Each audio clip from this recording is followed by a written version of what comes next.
Hello and welcome to SGR education. SGR education में आप सभी का स्वागत है। आज पढ़ेंगे फेस वैलिडिटी किसे कहते हैं और फील्ड वर्क किसे कहा जाता है। रिसर्च में एक इंपॉर्टेंट टॉपिक है, काफी बार एग्जाम में और ऑप्शंस में आपने देखा होगा। अगर आप अनअकैडमी पे मुझसे पढ़ना चाहते हैं तो आप अनअकैडमी का पेड सब्सक्रिप्शन प्लस सब्सक्रिप्शन ले सकते हैं, जहां पर आप यूपीएससी एग्जाम और एनटीए नेट के लिए हमसे कॉमर्स पढ़ सकते हैं, जो कोर्स अभी 4 अगस्त को ही शुरू हुआ है। और साथ ही साथ पेपर 1 जो कि जनरल पेपर है सभी के लिए होता है, वो भी पढ़ पाएंगे, जिसमें हम 45 डे का क्रैश कोर्स लेके आ रहे हैं। नवीन साक लाइव कोड के थ्रू आप इसमें एनरोल कर सकते हैं, आपको मैक्सिमम डिस्काउंट मिल जाएगा और 2 मंथ एक्स्ट्रा भी मिल जाएंगे 6 मंथ के सब्सक्रिप्शन पे, अगर आप 11 तारीख से पहले सब्सक्रिप्शन लेते हैं। एक फ्री क्लास भी है अनअकैडमी पे, जिसमें हम रीजनिंग के क्वेश्चंस करने वाले हैं आज, और रीजनिंग के तहत हम blood relation, direction test and also जो सीरीज के क्वेश्चन हैं उसको रात को 10 बजे करने वाले हैं। आपको अनअकैडमी की इस फ्री क्लास का लिंक डिस्क्रिप्शन और पहले कमेंट में along with the free Telegram group link मिल जाएगा, तो आप उसमें एनरोल करिए। नवीन साक लाइव कोड के थ्रू आप अनलॉक कर पाएंगे फ्री क्लास को।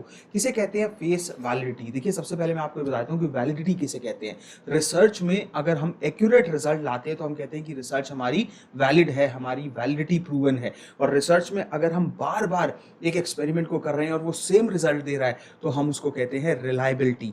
तो ये अक्सर क्वेश्चन पूछा जाता है कि हमें रिसर्च में रिलायबिलिटी ज्यादा इंपॉर्टेंट है या हमें रिसर्च में वैलिडिटी ज्यादा इंपॉर्टेंट है। देखिए, अगर आप मान लो कोई गलत एक्सपेरिमेंट कर रहे हो तो रिजल्ट तो बार बार फिर भी सेम आता रहेगा, तो आप कहेंगे रिलायबल तो है रिसर्च लेकिन वैलिड नहीं है। रिसर्च हमेशा वैलिडिटी के लिए आगे बढ़ती है और वैलिडिटी के लिए स्ट्राइव करती है, एक्यूरेसी के लिए स्ट्राइव करती है।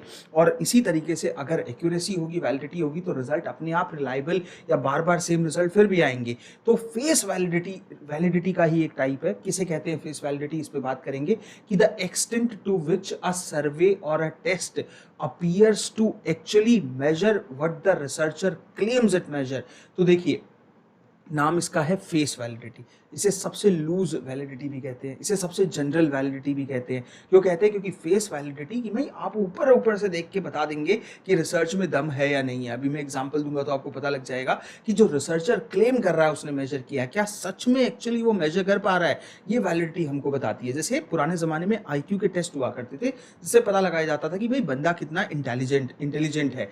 एंड ये जो टेस्ट है वो वैलिड होंगे अगर इंसान की इंटेलिजेंस एक्यूरेटली मेजर कर ली जाएगी। तो बहुत पहले IQ के टेस्ट में पिक्चर्स हुआ करती थी कि भाई पिक्चर्स दिखा के हम देखेंगे कि इंसान मिसिंग आइटम्स को कितना पहचान पाता है, और उसके बेसिस पे हम ये बताएंगे कि व्यक्ति जो है वो भाई मान लो टेनिस बॉल नहीं पड़ी कोर्ट में, क्या पहचान पा रहा है, कोई चिमनी अगर घर में नहीं है पहचान पा रहा है, इसके बेसिस पे हम IQ बताएंगे। अब देखो, फेस वैल्यू पे तो आपको बहुत अच्छा लगेगा कि हाँ यार काफी वैलिड टेस्ट है, क्योंकि जिनको अंग्रेजी नहीं आती है, लैंग्वेज पे जिनकी पकड़ नहीं है, पिक्चर तो एक यूनिवर्सल भाषा होती है, सबको समझ में आ जाएगा और हम IQ नाप लेंगे।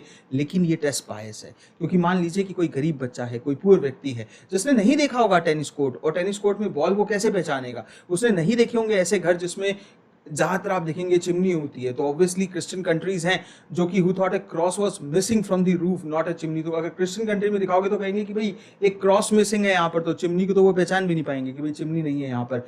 तो ऐसे टेस्ट या ऐसी चीजें जो कि शुरुआत में ही आप रिजेक्ट कर सकते हो उनके फेस वैलिडिटी के दम पे कि ये होल्ड नहीं करेगी, क्योंकि आपको स्टार्टिंग में ही पता लग जाता है। जैसे मान लो कि हमें किसी का डाइट शेड्यूल पता करना है, तो हम उसको ये बताना चाहते हैं कि भाई ये तुम्हारे लिए डाइट रहेगी और उसके बाद तुम जो है वो अपने वजन को कम या ज्यादा कर पाओगे। तो इस केस में इंसान को पहले किसी इंसान की ईटिंग हैबिट्स को तो अच्छे से जानना है, तभी तो वो ये उसको डाइट प्लान दे पाएगा। तो किसी चीज को शुरुआत से ही देख लेना कि क्या वो एक्चुअली मेजर कर रही है जो रिसर्चर क्लेम कर रहा है मेजर करने को, उसे कहते हैं फेस वैलिडिटी। इसीलिए इसको लूज वैलिडिटी कहा जाता है, इसीलिए इसको बहुत जनरल टाइप ऑफ वैलिडिटी कहा जाता है, जो कि ऊपरी तौर पे ही देखती है। नेक्स्ट टर्म है फील्ड वर्क। फील्ड वर्क किसे कहते हैं? देखिए, ऑब्जर्व करना ह्यूमन बिहेवियर को और इंटरव्यू करना इंडिविजुअल्स को उनकी अपनी कम्युनिटीज में फील्ड वर्क कहलाता है। फील्ड वर्क नॉलेज गैदर करने के लिए होता है, एक्सपीरियंस गैदर करने के लिए होता है। Field work generally qualitative data को इकट्ठा करने के लिए होता है और ऑफन इन्वॉल्व करता है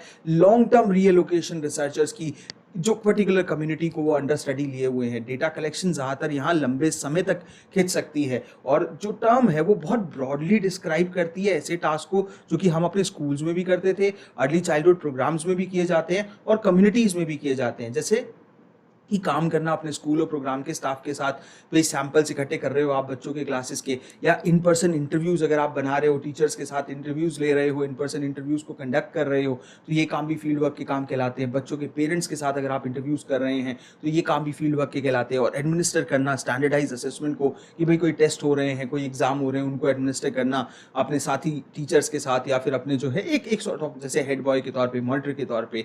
तो एक फील्ड वर्क का काम क्या होता है? क्वालिटेटिव डेटा को इकट्ठा करना, एक एक्सटेंडेड पीरियड ऑफ टाइम के लिए अपनी ऑब्जर्वेशन को करना। ज़्यादातर क्वालिटेटिव डेटा ही इसमें कलेक्ट किया जाता है, क्योंकि लेबोरेटरीज वो होती है जहाँ एक्सपेरिमेंट्स किए जाते हैं। फील्ड वर्क कभी भी आपको ऑब्जेक्टिविटी तो नहीं देते हैं, लेकिन सब्जेक्टिव डेटा इकट्ठा करने में मदद करते हैं। कंट्रोल नहीं होता है फील्ड वर्क में, एज कम्पेयर टू लेबोरेटरीज में हमेशा कंट्रोल होता है। आप इन्वायरमेंट को कंट्रोल कर सकते हैं। आई होप कि यह आपको लेक्चर पसंद आया होगा, सब प्लीज़ शेयर करिएगा। And thank you so much.